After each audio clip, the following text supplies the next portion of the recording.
Hey folks, Fernando doing another video for Modern Survivalist. In this case, talking about our experience with COVID. Tested positive like 3 weeks ago, and given that this is a channel on survival and preparedness, and this is a pretty serious issue that we're all very much aware of, and I've done several videos about it in the past. I think it's at the very least I should be doing this. I didn't go like a day-to-day video log on everything going on. There really wasn't a lot to talk about, so I decided to do this. Just wait until we went through the entire thing and then let you know our experience. And before I go on, before YouTube bans my channel, I already have more than enough strikes and demonetizations. Thank you, YouTube, for your appreciation from freedom and liberty.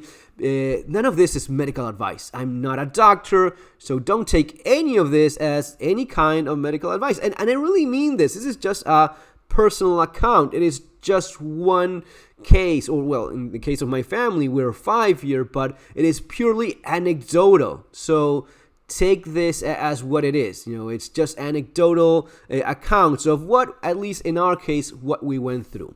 So in terms of what we did so as to be better prepared in case we did end up getting sick and so on and so on, you've seen plenty of videos for the last couple years. I have addressed this more than enough from day one. Even when people were not taking it seriously, I certainly did. I still have my gas mask over there. I mean, I'm as serious as you could possibly be regarding all of this. So what we ended up doing is the same thing I've talked about in so many videos. Just the common sense stuff of trying to stay as healthy as possible, and trying to get good amount of rest, not being stressed, because that affects your immunity, your immune system, and so on. Vitamin D, sun exposure for vitamin D, vitamin C,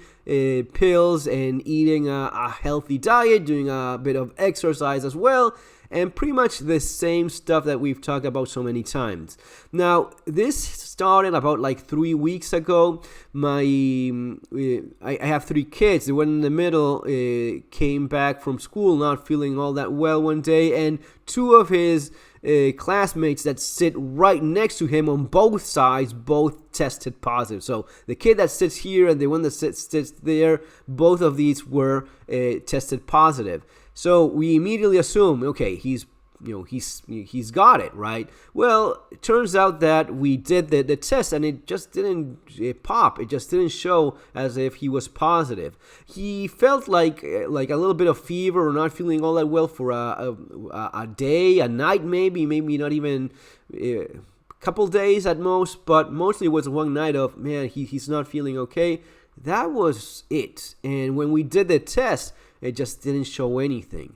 And we did it again and still came back negative. I think like a couple days later or so, my oldest son also, and he's a bigger, he's already a man, 19-year-old adult. So wasn't feeling all that well for a couple nights maybe.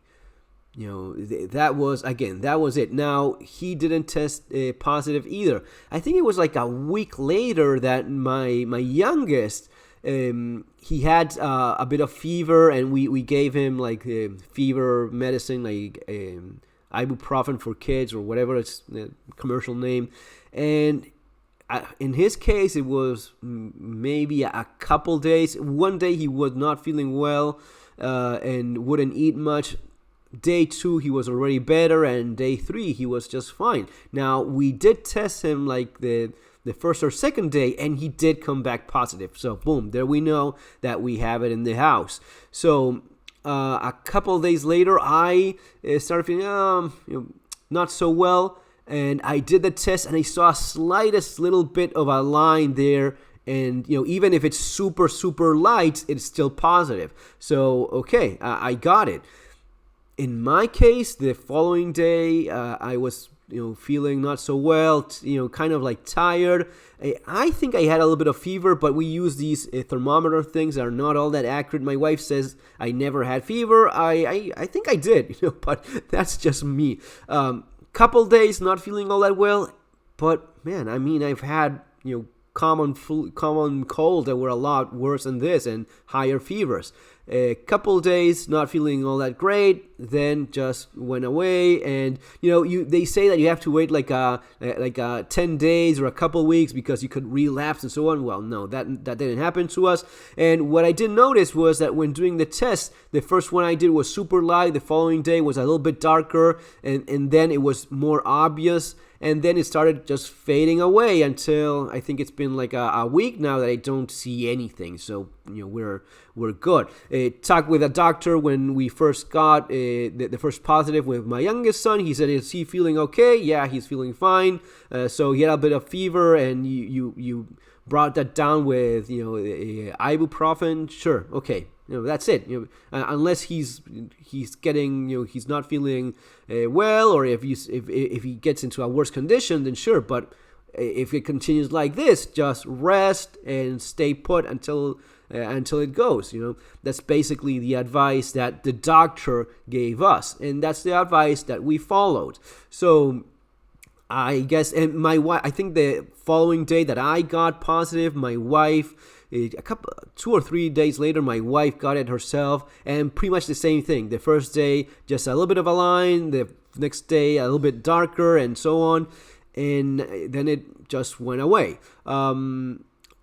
Maybe a tip in terms of the tests: make sure you have a lot of these. Make sure you have several, because you're going to be using quite a bit, especially in a larger family. We had several, but I bought even more so as to keep a good track of because there is this thing about probably the heavier load of virus that you have, the more visible it's gonna be in the reactive material in those tests. So you kind of can tell when it's the start of it and when you peak, and then when it starts dropping in the viral load that you have. Somewhat of an estimation with that. So have a lot of. Then someone gave me a tip of leaving it instead of a minute or two when you put the nose thing and mix it with the liquid. Leave it a little bit longer, maybe an extra minute. That in some cases, when it's super light, you're more likely to get that positive that you're probably expecting. And maybe it worked, maybe it didn't, but just something, and an extra drop, not just if it says like 3 drops, go with 4. It's not going to be doing anything bad to it, but I think it just makes it wet for a longer time, and you have to wait a little bit more until it dries. But there's this, apparently you are more likely to get a positive when the viral load is very light. Anyway, this is just what we did and so on. But best thing to do is probably follow the instructions of each of these kits that you got. But I was told that, and for some of these I did it, and I guess it may have helped, especially when it was very light and barely visible in the test.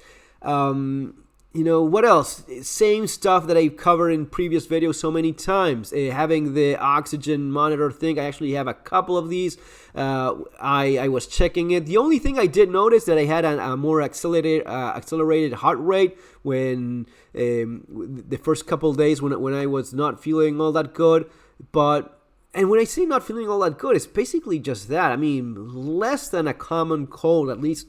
At least in my case and the case of my wife and my kids. That's been our own, account of this. But this is something you definitely want to have. Not only for this, but anything else that's compromising your respiratory system. This is going to be helping quite a bit. And also the heart rate is going to be a good tip to know what's going on in there. I have the thing for blood pressure, for checking that stuff as well.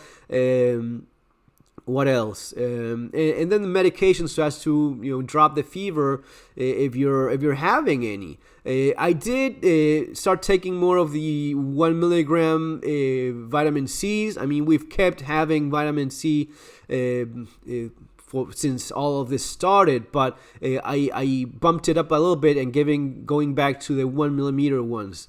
That 1 milligram ones of vitamin C for the duration of this.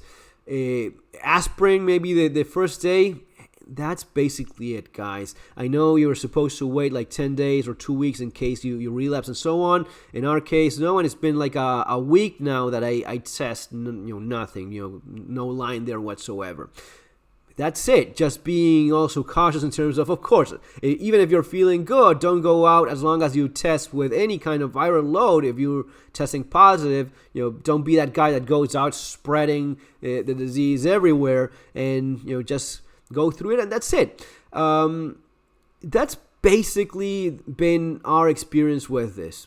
We're fine. We just had maybe maybe a night or a day of feeling a little bit not so well, but that's pretty much it. The final thing, again, get your medical information from an actual doctor and follow the advice of your trusted doctor. My advice is, get more than one opinion on whatever's going on in my life, in my experience. I've had so many of these things where someone tells you something that is really not accurate, and I don't know exactly why it is. If it's about paying the bills, or it's about ignorance, or they just don't know, or they just made a mistake. But get a second or get a third opinion. And finally, so as to end the video, remember that at the end of the day, in spite of all the scaremongering, in spite of the intimidation tactics, in spite of making you feel like a fool and trying to confuse you through the mainstream media with all of these attacks that we're constantly getting, and making us think that you don't have a choice anymore, that you don't have any freedom anymore, that's you have to listen to what this guy says and that guy says, and you have to follow what he says, and so on. Remember that at the end of the day, as long as we have somewhat of a free society left, and this is not complete authoritarian horrible regimes, you will have to give your consent. They scare you, they treat you like a fool, and they tell you don't know anything, but okay, sign here. That signing here thing, that's your consent, because at the end of the day, it is your decision. And something that I want you to remember, and yes, of course, this is from my book, Street Survival Skills, which I honestly recommend. I wrote this before all of this started. This was written in 2019. And back then, I had this quote in this chapter, okay? Remember that. That's a pretty smart dude who said that. And that is very much true. Okay? Always remember that, and keep in mind that in spite of everything, when they treat you like a child and make you doubt yourself, okay, sign here. There's a reason for that. Okay, folks? That's going to be all for now. Take care. See you on the next video.